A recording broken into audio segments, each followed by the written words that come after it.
YouTube, time to tap in. And today's very first Saturday, what I'm bringing to y'all is my official Cold War Warzone loadout video. Now, we've had these guns for about a month now. They got ruined by DMRzone. With that being gone, we don't really know what to run. I don't really know what to run. There's guns that are good. There's guns that are not so good. But the floor is open for pretty much all guns.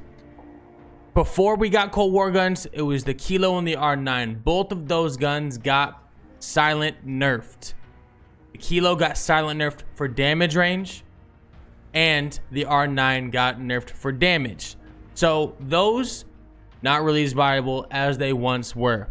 So this leaves us at a spot where we don't really know what the gun is. And this is a good spot to be in because it's healthy for a game that there's not one or two guns that are running the show. So I'm gonna bring to y'all my top 4 loadouts.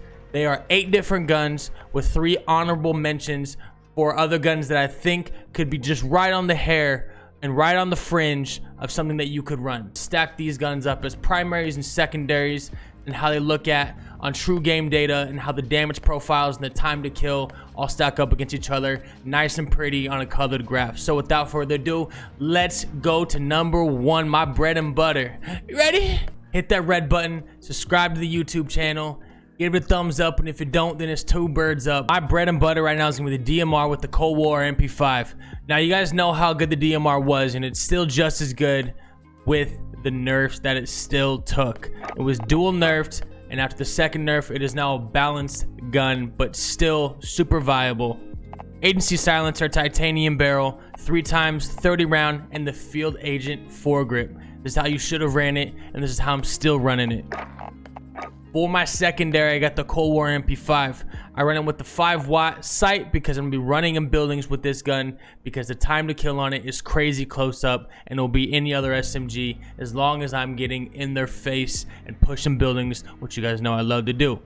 Running that with a task force barrel, agency suppressor, field agent grip, and the 50 round drum mag. For my second one, AMAX Mac 10. AMAX, you guys know how much I loved this gun. It was one of my babies. And right now we got it with the same loadout, monolithic suppressor, Zodiac barrel, commando foregrip, 45 round mag, and the VOK 3 times scope with the T-pose. I run that with my Mac 10, got the agency suppressor, task force barrel, field agent foregrip, 53 round drum mag, and the Raider stock for the most mobility that I have noticed out of all of these stocks. Third, we got the Kar 98 and the FFAR. I am not the biggest sniper, but damn, this Kar 98 is a lot of fun to use. Now, before the Cold War guns got integrated, a lot of the modern warfare marksman rifles got a buff for ADS speed and damage ranges and that kind of stuff. So I run pretty much a standard loadout, but I change out one thing. Instead of running the stipple grip tape, I run the ST-VOL precision comb. Otherwise, monolithic suppressor, longest barrel, which is going to be the 27.6 tac laser sniper scope. The twist in this class is that I run it with the FFAR, which has currently the fastest time to kill outside of the AS Val.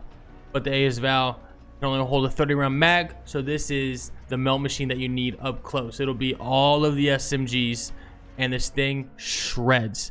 Agency suppressor, task force barrel, field agent grip, 50 round mag, and the Raider stock. Fourth, I got the AUG as the TAC rifle, not the Modern Warfare SMG. This is the tactical rifle from Cold War. The thing about what you got to remember is that this is a 3-round burst. So what you need to be doing is shooting as low as you can. Shoot for the dick if you can, and those bullets are gonna go right up and hopefully hit him in the head. Because if you aim for the head, the bullets are gonna go right over his head for probably the last 2 shots. And you need to try to hit as many bullets as possible, or else you're not gonna win your gunfights. Agency silencer, titanium barrel, 3 times 54 round drum, and the field agent foregrip. I run that with my bullfrog. I run it with this because the bullfrog has the most range variability. You can run this thing closer and try to get a headshot, and this thing turns into a melt machine, or you can run a little bit longer with some of these different barrels that give it almost hit scan capabilities at AR range. Grew suppressor, I got it with the VDV reinforced, although you should probably run it with the task force barrel, which is going to be last, but I don't have it unlocked yet. And I got it with the 5-watt Spetsnaz grip and the fast mag. Run either one of those barrels. If you're going to do as an SMG closer ranges, you're going to be doing the task force, which is going to be this last barrel right here, or you're going to be running with the VDV reinforced for even more bullet velocity at a little bit longer ranges. That let me to use both of my guns if the AUG is at a tricky shot and this guy's got a head glitch and I just can't seem to get the burst down. The 3 honorable mentions, I got the Groza. This thing, trust me, you're gonna see it later in the video on the graphs. This thing's time to kill is insane. Grew suppressor, VDV reinforced for bullet velocity and damage range 2 times, because I'm not gonna take it as long because this recoil pattern is a little bit crazy. Got the 60 round drum and the bruiser grip. I got the Ram 7 as my other honorable mention. Monolithic suppressor, ranger, hollow sight, 50 round mag, and commando 4 grip. This thing is a little bit tougher at longer ranges, so just make sure that you either know its recoil pattern and you know how to adjust to it when it pulls left, or you're running it at a little bit shorter ranges.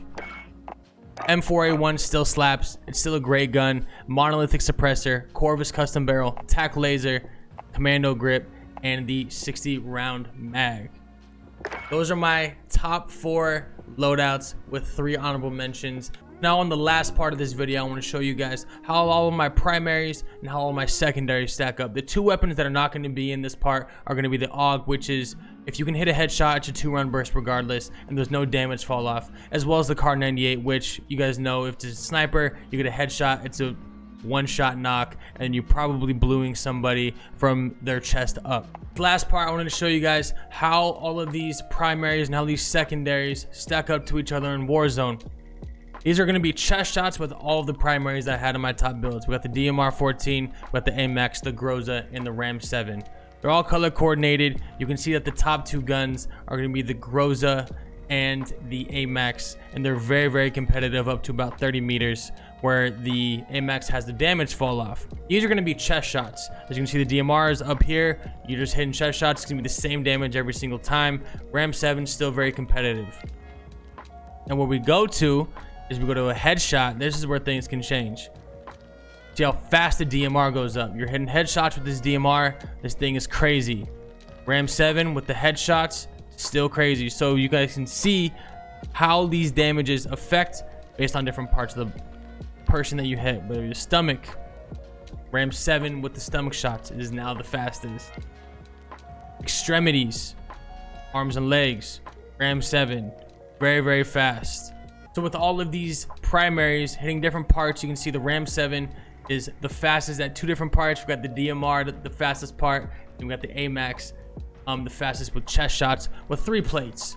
Now that can change from different ranges. These are not guns that have attachments on them, and that can definitely change things. But I just want to give you guys an idea on the base stats of the gun, and how you're going to be building these is going to be everything. On the other hand, what we got is going to be the SMG. Now I put the FFAR as an SMG on this because I'm running it only as an SMG with my Kar 98, and as you can see, it is just as lethal as you think it is. This thing is crazy with 3 plates on. The first place by far. Second place is gonna be the Cold War MP5, and the competitive are gonna be the MAC 10 and the Bullfrog. MAC 10 winning it out just a little bit. Now these guns are not built out. These are base stats. So the Cold War MP5 with nothing on it, it only gets to about 9 meters, but when you build it out, it actually gets to about 18 meters when you put the barrel and the suppressor on. With headshots, this is where things can get interesting. With the Bullfrog, that can take over the FFAR if you hit only headshots. If you hit 1 headshot, it goes up faster, right? So you can see how these different guns, and the MAC 10 just doesn't compete because it got nerfed on its damage headshot multiplier. Cold War MP5 still competitive. Let's look at stomach shots. Cold War MP5 beats out.